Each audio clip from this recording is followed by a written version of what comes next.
All right, welcome to the How to Hero YouTube channel, where it's my job to awaken the hero within you. There's a hero within all of us. Today is an exciting, it's good news. Good news. Like, my spirit guides weren't coming in a ton lately, like for the last maybe, I don't know, like they started coming in more strong like 4 or 5 days ago, something like that. I was sort of out of balance and had to go into this hermit phase, and I was all over the place with the energy and also with what's going on in my life. There's lots happening in my personal life. I've gone into some of it, but it's it's a lot for people to handle, a lot for me to handle for sure. So that's why I've been a bit quiet on the channel as well. But I feel very empowered right now, and my guides are telling me that now's the time to go, go, go, go, go. So I'm going to do that. I had some messaging come in. I posted a community post. I recommend you go read that. I posted it maybe at like 12 hours ago or something like that. And it was indicating some new technology that's been installed. It from what I understand, it sounds like it's Pleiadian and Arcturian collaborative effort to install or to reactivate or activate technology that was already here. I'm not sure. I wasn't too clear on that part of it. But in that, I'll go into much more detail. And so this video is about why the light has won. And I say won, right? Why the light has won. But what that really means is that we're moving towards positive polarity being the... there's always going to be a balance that's maintained. While we're in a duality illusion, there's always going to be that balance. And even in the further up the densities, there's still darkness, right? There's still darkness as catalyst. So it's not that the darkness is just going to go away. That's not what the light has won means. What it means, at least from my understanding, my perspective, this is what it means, and it may mean different things to different people. And it's not about light versus dark. That's not what this is about. What this is about is the timelines that are accessible to us as a larger collective is really what this is about. So I'll jump way back. Back in the 80s when the Ra channelings were going on, Ra was talking a lot about our bodies and some of the limitations of our bodies. So some of the bodies essentially didn't have the fourth ray ready to be activated, and so they would inevitably have to redo that third density in order to have a body that had that activated in it, so that it could then open up the heart center and move on to creative infinity and through that flow source. And that's just a very brief synopsis. Check out the Law of One. It's free on llresearch.org if you want more information on that. But what we've put into place now is essentially ongoing upgrades to sort of, think of it, if you're thinking of it like a server or a video game. Let's say a video game. We're hotfixing. We can hotfix now. So we've been able to hotfix the generation around like the 70s to now. We've been able to hotfix a lot, but before the 70s, not a lot of capacity for that. So what we've done though now is put either activated or changed, modified. I don't know exactly the full details. This is just what's come through, and it's, as far as I know, it's brand new information. So if it's not though, please let me know. I'd love to learn more about it from another source to get at that other perspective, right? Just will expand my view on what I've had come through. So I'll get into how that matters and everything now, and why that means, we did it. It doesn't mean our work's done. It doesn't mean we're done evolving. It doesn't mean anything like that, but I think a lot of us have heard the light is going to win inevitably. And it's all going to be perfect and everything's going to work out perfectly. And what I'm going to try and explain in this video is why that is the case, why I know that is the case now. And it's not just that I've seen the timelines where it works. It's not just that. That is true, but it's now I can explain all of it, or a lot more of it anyway. And I'm going to be using some terms that you may not be familiar with. There's some magical terms. that I'll be talking about. But I'll try to mix in different dynamics of different perspectives so that whether you're like a starseed or a magician or somebody who follows a particular religion, I'm going to try and mix it in so that everybody can kind of understand a little bit. So with the most recent, I got like dirt on me. There you go. But for the most recent 1111 gateway, that's when this all took place, by the way. I don't know if I said that. We essentially are now in this position where thought forms are empowered when they are of the light. And that's exciting, because what that means is thought forms, another word for thought form is an egregore.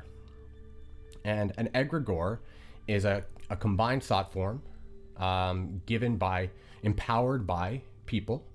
When the thought form's created, it's created with a sort of intention around it, and then it's put together and formed and turns into this non-corporeal or non-physical form. It's a thought form, and it's energized through us as conduits. And there are positive polarity thought forms or egregores and negative polarity thought forms or egregores. It's much like a living sort of consciousness that grows and expands and gets more powerful and more powerful and more powerful. And so if we want to think of like what's the biggest example of a negatively polarized egregore, I'm not even going to say the name because the YouTube algorithm probably go bananas, but what are we hearing all about constantly? We could talk actually another way to form the egregore is to think about the right and the left. That's the right versus the left in the election stuff. I'm not going to go into it, but that's just an example. All those egregores and sort of sub egregores, components, fragmentations of the whole.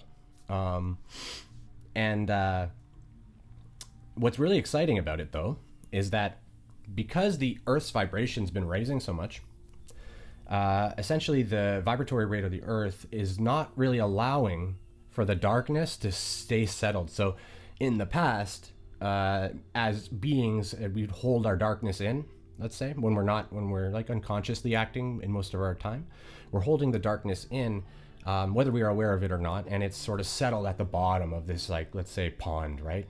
But what's happening now is the pond is like getting all shook up, right? It's just shaking, and it's not used to shaking like that. And so the soot or the dirt starts to cloud up into the waters that we thought were clear. And suddenly we're not being able to see. We can't see properly. We're like, all this shit's in the way, right? So now we have to look at the darkness and go, well, I got to clean up all this crap. And that's what's it's pushing people that are in older generations that were not necessarily interested in doing this stuff. There's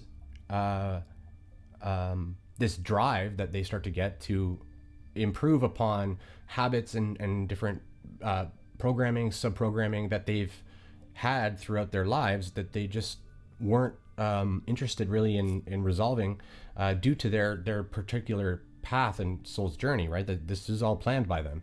All of this stuff is planned. However, it was a big surprise to me to hear about the hotfixing, which is essentially like activating different components of the mind, body, spirit complex. You could call it the avatar, because it's a physical. It's partly physical as well, which is what makes it so complicated.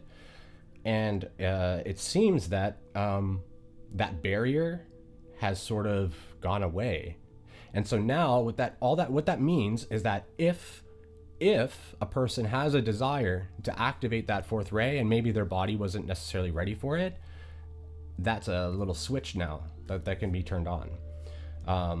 That's what I'm hearing, and I'd love to hear if anybody has any other information on that from any other source. I try to stay in tune with what people are saying, but I also, at the same time, I like to separate and make sure I'm not hearing what they're saying so I can bring forth something unique in some cases, right? And so I'm getting a lot of messaging about how this 1111 gateway essentially empowered everything. And when we're putting, so I talked about dark egregores or thought forms, but we'll talk about light now. So a light egregore is like, we could say, like Christ. Christ is an egregore. Christ consciousness. You could talk about Merlin. Merlin is an egregore. It's not like Merlin's running around in a physical body, right? Merlin has been fed by all these ancient cultures for so long that it's a Merlin would be like a sort of sub egregore of the masculine magician, right? Or another example of egregores that I think everybody will understand is the 22 archetypes in the tarot. From the Fool all the way to the end, the World, is it? Yeah, it's the World, right? I should know this. I read tarot, but yeah, it's the World. It's got to be the World. Anyway, so those represent. Sorry, did I say 22? I meant 21. Yeah, it's 21, right? Why am I asking you? You can't respond. I think it's seven for the body, 7 for the mind, and 7 for the spirit. If I remember, 7 archetypes. These are discussed as well in depth in the raw materials. So the raw channeling is in the Law of One as well. But the egregores are empowered. So what's happening is like people that were not necessarily ready to activate and really bring in all the light and be conduits are becoming conduits. And a lot of them are not necessarily aware. But you can think of, like, for example, if somebody really loves Jesus, right? They love Jesus, and they often devote time to praying to Jesus, or something like that. And now they've activated their fourth ray in their heart center, and they may not even be fully aware of what's happened, but they're definitely going to notice a shift in their behavior and in their feelings. They're going to start to notice they're empathic and that type of thing, but they may not know what's going on, but they continue to do their prayer, and find peace and serenity from that connection. That empowers the egregore. And so more and more are just waking up all over the place, right? And so we already knew that this was happening, but now it's actually happening in people that were less likely to wake up. So when they were doing their pre-incarnative programming, this is when the higher self essentially programs the with you, like your soul programs the experience, the sort of default orientation of the vessel, the avatar, which is the easiest way to think of that is your astrological chart, your natal chart. That would indicate your default programming. This is how the energy is going to come in, and this is how you're typically going to follow it. And that's why that art form and tool is so useful. But it's also a limiting way to look at things, because we're actually capable of shape-shifting all over that spectrum, which you start to understand as you move through it. You start to see that is actually a sort of limiting belief that we don't actually have to follow, but it really helps us first understand our karmic purpose, like what are we doing in this lifetime karmically, and it helps us understand all of that. But I don't know why I got into all of that. But so the gateway is empowering the not only more people waking up, but just the egregores themselves are receiving sort of empowered container, is the way it was presented, I guess. A container, because they're not a container, they're a current, really, is what they are. They're a current of flowing energy. And so it's not a container, but it's almost like there's a barrier to entry, right? The barrier to entry. It's how do I describe it? It's empowered, and it's like so if, let's pretend I gave 10 units of energy to the egregore, right? Whatever that means. 10 units of energy to the egregore 2 weeks ago. And it would get 10 units of power. Now I'm putting 10 units in, and it's getting 12 units of power or 13 units of power. I mean, I'm hearing 20 or 25%. So it's more empowered.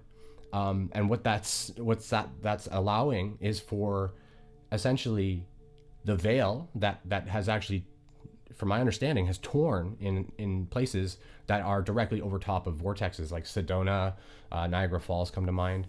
There's plenty of places that are very, very, very powerful, and the egregores that like sort of live there, my understanding is that they're just like directly accessible now, with the will and intention. The intent and will has to be sort of pure in many ways. Not pure, but if the person doesn't believe that they can do it, and they don't believe in the egregore, then it's not gonna hit that barrier, right? That's what that barrier kind of is the belief barrier in many ways. So what that means, though, is that all of what we do, and all of the deities that we bring power to, that are of the light, that, you know, of the light or of the dark, get empowered. But it's harder for the darkness can't, right now, the darkness, every time the darkness tries to polarize someone into the darkness and fails, they lose polarity, right? So they lose what they're trying to hit 95% polarity to make harvest, right? 95% polarity into the dark to make harvest. Whereas a light, a person or a soul on the light path needs to hit 51% polarity service to others for a positive harvest. So the dark path is harder in many respects. I would say in pretty much all respects, it's harder. It is typically just very difficult to continually manipulate and control people constantly, without accidentally or you know, without helping people, without serving them. It's just, as humanity, I think we can all sort of see that even bad people tend to have goodness in them, right? They have both, and even the ones who are good have bad in them, right? We know this, right? We're all one. We all have both energies within us. So we're starting to see that the bad guy or the bad girl, but the bad person is actually a bad person. They're not a bad person. They may have done some things we deem bad, and maybe those things are horrendous. And the good person has maybe done some bad things, right? So I'm not trying to minimize anybody's suffering at all, but you know what it all really boils down to is when we. Sorry, I'm just checking. I scribbled all this stuff over my notes, over my on my whiteboard, which I don't usually make any notes, but there's so much coming through I had to. Basically, what I was told is the easiest way to continuously power this is to whichever egregore you identify with. So some of us identify with just source energy, the void, the 0 point. Some of us call that the universe. Some of us call that God. Some of us may consider Jesus to be what represents God, or some may think of God as the Father. It's you know, it's all over the place, but it all sort of amounts to the same thing. And essentially, in each moment, when you're trying to decide, like, what am I going to do now, right? If you just simply think, well, how can I serve right now? How can I serve Father? Or how can I serve universe? Or how can I serve the infinite creator? How can I serve Jesus? How can I serve this deity? How can I serve my dragons? How can I serve my fairy folk, my fae? How can I serve, you know, my passed down loved ones? How can I serve myself? Serving yourself, there's a balance, right? So not everything you do needs to be in service to others. In serving yourself, it's a bit of a paradox, right? Because we talk about the path, service to others and service to self, and service to self is the dark path. Yes, but service to self with the intent of being able to provide more service to others through serving yourself is of the light. So it's I hope that help burst a little bit of a, I think a few of you will probably have a little shift from that. And so that's what I'm here for, is to help people expand. As I'm expanding and watching other people do this too, and them helping me expand.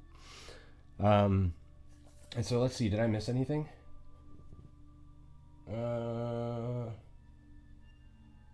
Oh, the other thing that's empowered, servitors. If you're not familiar with what a servitor is, do some research, but I'll break it down for you briefly, just very briefly. A servitor is a personal spirit that it's a thought form that you form yourself for a particular purpose.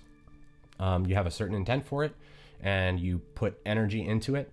It's too much to go into like how to actually make them and stuff like that. That's part of your magic practice. It's also more advanced. I'm not going to just jump into that because you wouldn't be ready for it. It'd probably be weird. Something weird would happen. I don't know what would happen, but a servitor is a sort of personal egregore. Think of it that way. And other people can empower your servitor to turn it into an egregore. And so as you practice magic and learn to work with your energy, you're creating little servitors without necessarily being aware. A lot of it can be thought of as like intention that you've put so much emotion into, like so much will and intent and desire and emotion into having this particular type of service or spirit to help you with some particular thing, to bring you in wisdom, or to bring you in luck, to bring you in something, right? To draw things to you, to seek out particular types of information, and things like that. And as you empower that, you're now again giving more. It's like amplified right now. And I as far as I understand it, it's gonna stay this way. So, I mean, that's great. It's all great. The whole, it's amazing. I like I'm like stuttering. I'm all excited. I also had a lot of coffee today, I think, but I went to I was going to sleep, and then it just like sort of poured in, and I was like, holy shit. And I started scribbling all over my whiteboard, and then it was like 4 a.m, and I'm like, okay, I guess I should sleep on this because I needed to integrate it. It was just so much. And so if you guys have any questions about any of this, like, let me know in the comments. I wanted to make the video not too long. Some of my videos I can get a bit rambly. Nobody's really complained about the rambling, so I take that as a good thing. And I just appreciate that everybody watches. I appreciate you taking your time out of your day. I know everybody has lots going on, lots to think about. I like to help try and be a bit of a I guess, just example for someone who stumbled into this stuff and has sort of found his way through a little bit. And again, we're all like constantly evolving and constantly learning, and I just appreciate you guys listening, appreciate you guys spending your time learning. You're doing tremendous service to yourself and service to others by doing this, by participating. If you're watching and you've watched this far, then I just want to thank you on behalf of everything, on behalf of the all, on behalf of the infinite one. And I'm just a sort of messenger, or I've been told message man, and so I don't know when the messages are going to come in. I don't know, I'm trying to figure that out. I'd like to be able to pull it down easier. That's what I'm working on now, is because I have trouble grabbing it. If I want a message, I have trouble grabbing it. It more just comes in and then like a tidal wave. And so it's a little aggressive. It kind of rocks the boat a lot. And so I'm trying to work with my energy and work with the frequencies to try and lessen the rockiness, the bumpiness, the waviness. And this is all about what you start to come into with your initial magic practice or working with energy, is working with that type of thing, with working with pulling in, drawing in energy, and then how that integrates and how that processes and stuff like that. So If you guys like the video, click the like button. It really helps with the channel. If you want to see some of the more stuff, so if you want to see some of the stuff I make, consider subscribing. And if you have people that are interested in this in the community, I think this is worth sharing. So I don't usually ask for this, but I would ask that you share it with any friends that you have that consider themselves to be light workers or magicians of any kind, or starseeds or whatever, just people that might find this interesting. I think it's worth sharing. And if you don't share it, give it a dislike. I don't know. That helps me gauge, what the content, how it's doing. So I welcome all the dislikes. I welcome it. Thank you so much. I appreciate you. I love your faces, and have a great day. Thanks.